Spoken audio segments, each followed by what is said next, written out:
नमस्कार. आकाशवाणी औरंगाबाद केंद्राच्या बातमीपत्रात मी राजश्री पोहेकर आपलं स्वागत करते. ठळक बातम्या. भारत छोडो आंदोलनाच्या 75 निमित्त आज देशभरात विविध कार्यक्रमांचं आयोजन. गुजरात राज्यसभेच्या निवडणुकीत भारतीय जनता पक्षाचे अध्यक्ष अमित शहा, केंद्रीय मंत्री स्मृती इराणी आणि काँग्रेसचे अहमद पटेल विजयी.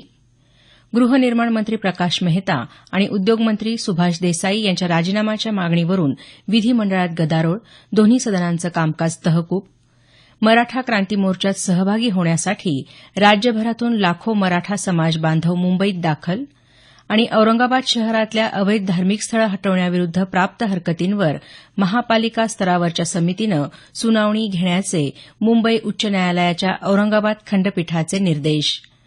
आता सविस्तर बातम्या. भारत छोडो आंदोलनाला यंदा 75 वर्ष पूर्ण होत असून यानिमित्त आज देशभरात विविध संघटनांतर्फे वेगवेगळ्या कार्यक्रमांचं आयोजन करण्यात आलं आहे. नवी दिल्लीत भारतीय राष्ट्रीय संग्रहालयात भारत छोडो आंदोलन आणि आझाद हिंद फौजेशी संबंधित प्रदर्शन भरवण्यात आलं आहे. दरम्यान यंदाच्या 70व्या स्वातंत्र्यदिनानिमित्त 2017 ते 2022 हे 5 वर्ष जनआंदोलनाचे वर्ष म्हणून साजरे केले जाणार आहेत. संकल्पातून समृद्धी हा या आंदोलनाचा विषय आहे. येत्या 15 ऑगस्टला देशवासीय या जनआंदोलनाची शपथ घेणार आहेत. त्याचप्रमाणे जनतेसाठी भारत छोडो आंदोलन प्रश्नमंजुषा आणि नवभारत मंथन कार्यक्रमाचंही आयोजन करण्यात आलं आहे. आजच्या क्रांतीदिनानिमित्तही विविध कार्यक्रमांचं आयोजन करण्यात आलं आहे. गुजरात राज्यसभेच्या 3 जागांचा निकाल रात्री उशिरा जाहीर झाला. भारतीय जनता पक्षाचे अध्यक्ष अमित शहा, केंद्रीय मंत्री स्मृती इराणी आणि काँग्रेसचे अहमद पटेल या निवडणुकीत विजयी झाले. काँग्रेसच्या 2 आमदारांनी मतदान गोपनीयतेचा भंग केल्यामुळे त्यांची मतं निवडणूक आयोगानं बाद ठरवल्यानंतर रात्री उशिरा मतमोजणी झाली. काँग्रेसनं ही मतं बाद करण्याची निवडणूक आयोगाकडे मागणी केली होती. यामध्ये अमित शहा आणि इराणी यांना प्रत्येकी 46 तर पटेल यांना 44 मतं मिळाली. काँग्रेस पक्षातून बाहेर पडलेले बलवान सिंह राजपूत यांना 38 मतं मिळाली. घन आणि द्रव कचरा व्यवस्थापन आणि मलनिस्सारण उपक्रमाला अधिक गतिमान करण्यासाठी केंद्र सरकारनं राज्य आणि जिल्हा स्तरावर स्वच्छ सर्वेक्षण ग्रामीण या अभियानाला सुरुवात केली आहे. नवी दिल्लीत काल या अभियानाचं उद्घाटन केल्यानंतर केंद्रीय ग्रामीण विकास मंत्री नरेंद्र सिंह तोमर यांनी ही माहिती दिली. या योजनेनुसार देशभरातल्या सर्व जिल्ह्यांना त्यांची कामगिरी, शाश्वतता आणि पारदर्शकतेनुसार गुणानुक्रम दिला जाईल असं तोमर यांनी सांगितलं.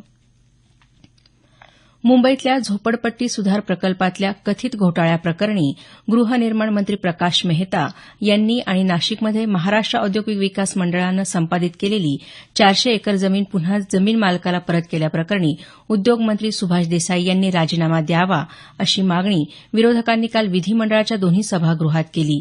यावरून झालेल्या गदारोळामुळे दोन्ही सभागृहांचं कामकाज दिवसभरासाठी स्थगित करण्यात आलं. विधानसभेत देसाई यांनी आपल्यावरचे आरोप फेटाळून लावत काँग्रेसमधल्या उद्योगमंत्र्यांनीही जमीन वगळल्याचा आरोप केला.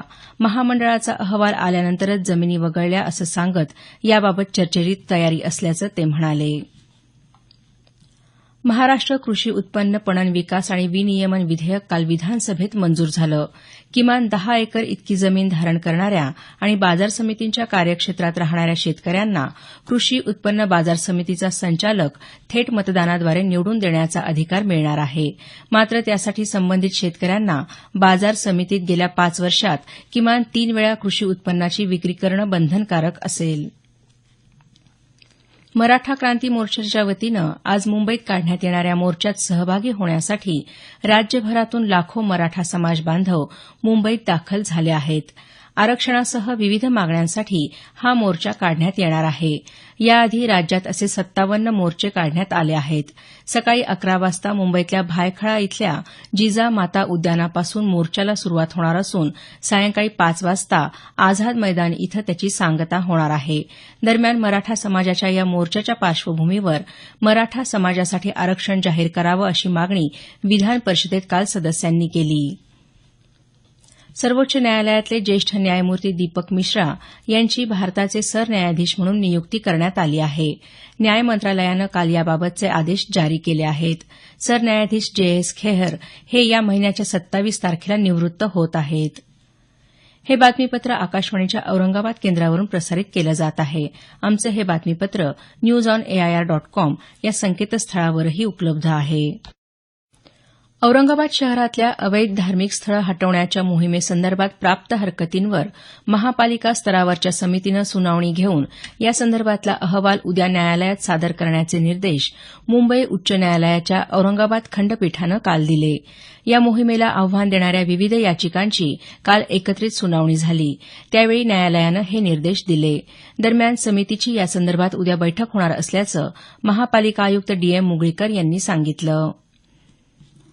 औरंगाबाद इथल्या संत एकनाथ रंगमंदिर नाट्यगृहाच्या दुरुस्तीसाठी खासदार चंद्रकांत खैरे यांनी औरंगाबादचे पालकमंत्री रामदास कदम यांच्या निधीतून नाविन्यपूर्ण उपक्रम शीर्षकाखाली 2 कोटी रुपये मिळवून देण्याची घोषणा केली.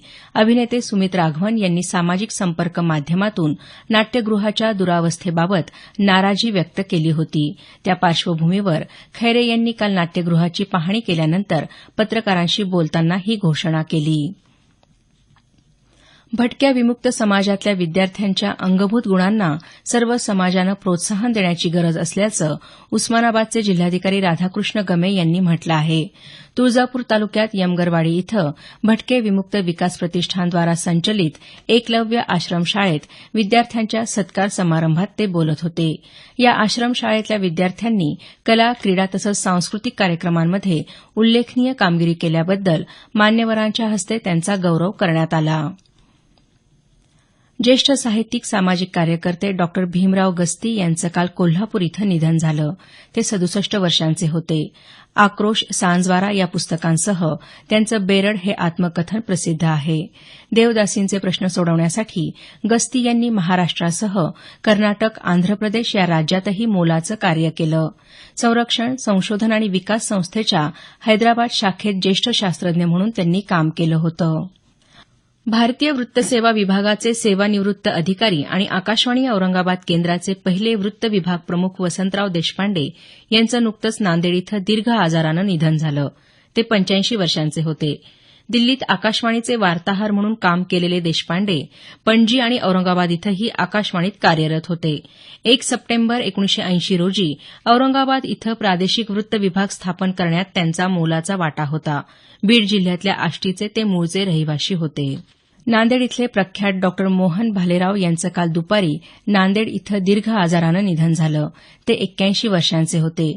आज सकाळी 10 वाजता त्यांच्या पार्थिवावर नांदेड इथं अंत्यसंस्कार करण्यात येणार आहेत.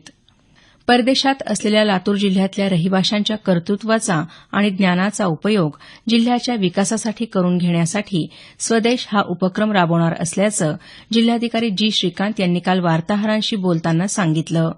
लातूर जिल्ह्यातले अनेक रहिवाशी हे परदेशात मोठमोठ्या पदावर काम करत असल्याचं सांगून या सर्वांची माहिती येत्या 15 ऑगस्टपर्यंत संकलित करण्यात येणार असल्याचं ते म्हणाले. या रहिवाशींचे एका इंटरनेट संकेतस्थळाच्या माध्यमातून संपर्क प्रस्थापित केला जाणार आहे. शेवटी पुन्हा ठळक बातम्या. भारत छोडो आंदोलनाच्या 75 निमित्त आज देशभरात विविध कार्यक्रमांचं आयोजन. गुजरात राज्यसभेच्या निवडणुकीत भारतीय जनता पक्षाचे अध्यक्ष अमित शहा, केंद्रीय मंत्री स्मृती इराणी आणि काँग्रेसचे अहमद पटेल विजयी. गृहनिर्माण मंत्री प्रकाश मेहता आणि उद्योगमंत्री सुभाष देसाई यांच्या राजीनाम्याच्या मागणीवरून विधिमंडळात गदारोळ, दोन्ही सदनांचं कामकाज तहकूब. मराठा क्रांती मोर्चात सहभागी होण्यासाठी राज्यभरातून लाखो मराठा समाज बांधव मुंबईत दाखल. आणि औरंगाबाद शहरातल्या अवैध धार्मिक स्थळं हटवण्याविरुद्ध प्राप्त हरकतींवर महापालिका स्तरावरच्या समितीनं सुनावणी घेण्याचे मुंबई उच्च न्यायालयाच्या औरंगाबाद खंडपीठाचे निर्देश. याबरोबरच हे बातमीपत्र संपलं. आमचं यानंतरचं मराठी संक्षिप्त बातमीपत्र सकाळी 10 वाजता.